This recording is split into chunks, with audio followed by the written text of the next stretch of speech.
ಕೃಷಿ ಉತ್ಪನ್ನ ಮಾರುಕಟ್ಟೆ ಸಮಿತಿಯವರು 12 ಮಳಿಗೆಗಳನ್ನ ಬಹಿರಂಗ ಹರಾಜಿಗೆ ಕರೆದಿದ್ದಾರೆ. ಆ ಬಹಿರಂಗ ಹರಾಜು 1ನೇ ತಾರೀಕು ಕಡೆ ದಿನಾಂಕ ಇದೆ. ಅಪ್ಲಿಕೇಶನ್ ಹಾಕ್ಕೊಂಡು ಹರಾಜು ಪ್ರಕ್ರಿಯೆಗೆ ಏನು ಪಾಲ್ಗೊಳ್ಬೇಕು. 1ನೇ ತಾರೀಕು ಕಡೆಯ ದಿನಾಂಕ ಇದೆ. 2ನೇ ತಾರೀಕು ಆ ಬಹಿರಂಗ ಹರಾಜಿಗೆ ಪಾಲ್ಗೊಳ್ಳುವಂಥ ದಿನಾಂಕನ ಅವತ್ತು ನಿಗದಿ ಮಾಡಿದ್ದಾರೆ. ಆದರೆ ಆ ಕೃಷಿ ಉತ್ಪನ್ನ ಮಾರುಕಟ್ಟೆ ಸಮಿತಿಯವರು ಏನು ಮಾಡಿದ್ದಾರೆ ಅಂದರೆ 6ನೇ ತಾರೀಕು ಮತ್ತು 12ನೇ ತಾರೀಕು ಅಲ್ಲಿ ಪಾಲ್ಗೊಳ್ಳುವಂಥ ನಾಗರಿಕರನ್ನ ಒಂದು ದಾರಿ ತಪ್ಪಿಸ್ಬೇಕು ಅನ್ನೋ ಒಂದು ಉದ್ದೇಶ ಇಟ್ಕೊಂಡು ಅಲ್ಲಿರೋರಿಗೆ ಮುಂದುವರಿಸಬೇಕು, ಅಲ್ಲಿರುವಂಥ ಪಟಶಕ್ತಿಗಳಿಗೆ ಮುಂದುವರಿಸಬೇಕು ಅಂತೇಳಿ ಅವ್ರು ಏನು ಮಾಡಿದ್ದಾರೆ ಅಂದರೆ 2 ನೋಟಿಫಿಕೇಷನ್ ಹೊರಡಿಸಿದ್ದಾರೆ. ಆ 2 ನೋಟಿಫಿಕೇಷನ್ನು ಏನಾದ್ರು 6ನೇ ತಾರೀಕು ಒಂದಿದೆ, 12ನೇ ತಾರೀಕು ಒಂದಿದೆ. ಅಲ್ಲಿ ಅಧಿಕಾರಿಗಳನ್ನ ಕೇಳಿಕೊಂಡು ಮಾಹಿತಿ ತಗೊಂಡು ಜನಸಾಮಾನ್ಯರು ಅಲ್ಲಿ ಒಂದು ಅಪ್ಲಿಕೇಶನ್ ಹಾಕೊಳ್ಳುವಂಥದ್ದನ್ನ ತಾಲೂಕಿನ ನಾಗರಿಕರು ಮಾಡಬೇಕು.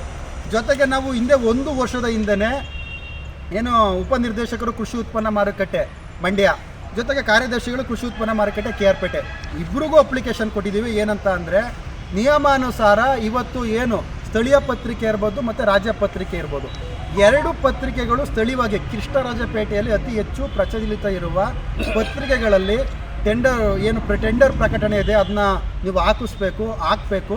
ಜೊತೆಗೆ ಸ್ಥಳೀಯ ಪತ್ರಕರ್ತರು ಕರೆದು ಅದ್ರ ಬಗ್ಗೆ ಮಾಹಿತಿ ನೀಡಬೇಕು, ಮುಂದಷ್ಟು ಕರಪತ್ರ ಮಾಡಿ ಹಂಚಬೇಕು ಅಂತೇಳಿ 1 ವರ್ಷದಿಂದ ಅರ್ಜಿಯನ್ನು ನಾವು ಆ ಇಲಾಖೆಗಳು ಕೊಟ್ಟಿದ್ವಿ. ಆದರೆ ಆ ಯಾವುದನ್ನೂ ಸಹ ಮಾಡಿಲ್ಲ ಅಧಿಕಾರಿಗಳು. ಏನಕ್ಕೆ ಇದರ ಹುನ್ನಾರ ಏನಿದೆ, ಕಣ್ಣ ಮುಚ್ಚಾಲೆ ಆಟಕ್ಕೆ ಏನಿದೆ, ಯಾಕೆ ಕಾನೂನು ಪಾರದರ್ಶಕತೆ ಯಾಕೆ ಅದಿಲ್ವಾ? ಅಂದರೆ ಈ ಕೃಷಿ ಉತ್ಪನ್ನ ಮಾರುಕಟ್ಟೆ ಅಧಿಕಾರಿಗಳಿಗೆ ಏನು ಬಂದಿದೆ ಅವ್ರಿಗೆ?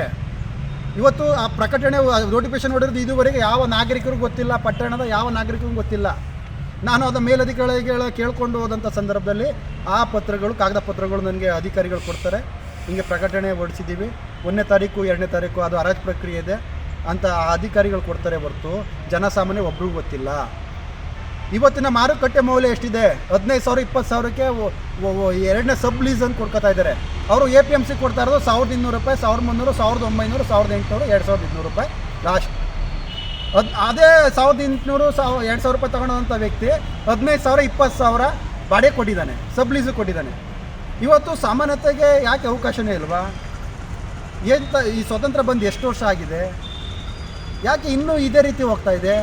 ಅಧಿಕಾರಿಗಳು ಕಣ್ಣ ಮುಚ್ಚಾಲೆ ಆಟ ಆಡಿ ಇನ್ನೂ ಎಷ್ಟು ದಿನ ಮುಂದುವರ್ಸ್ಕೊಂಡು ಹೋಗ್ತೀರಿ?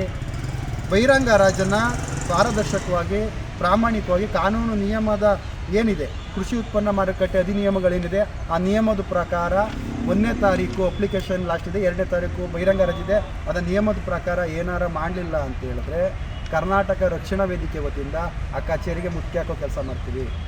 ಹಾಗಾಗಿ ಎಲ್ಲ ನಾಗರಿಕರು ಏನಿದೆ ದಾಖಲೆಗಳನ್ನ ಸಂಪೂರ್ಣವಾಗಿ ಅಲ್ಲಿ ತಗೊಂಡು ಅಪ್ಲಿಕೇಶನ್ ಹಾಕ್ಕೊಂಡು ಆ ಹರಾಜು ಪ್ರಕ್ರಿಯೆಗೆ ಪಾಲ್ಗೊಳ್ಬೇಕು ಅಂತೇಳಿ ನಾನು ಈ ಸಂದರ್ಭದಲ್ಲಿ ಕೇಳ್ಕೊತೀನಿ.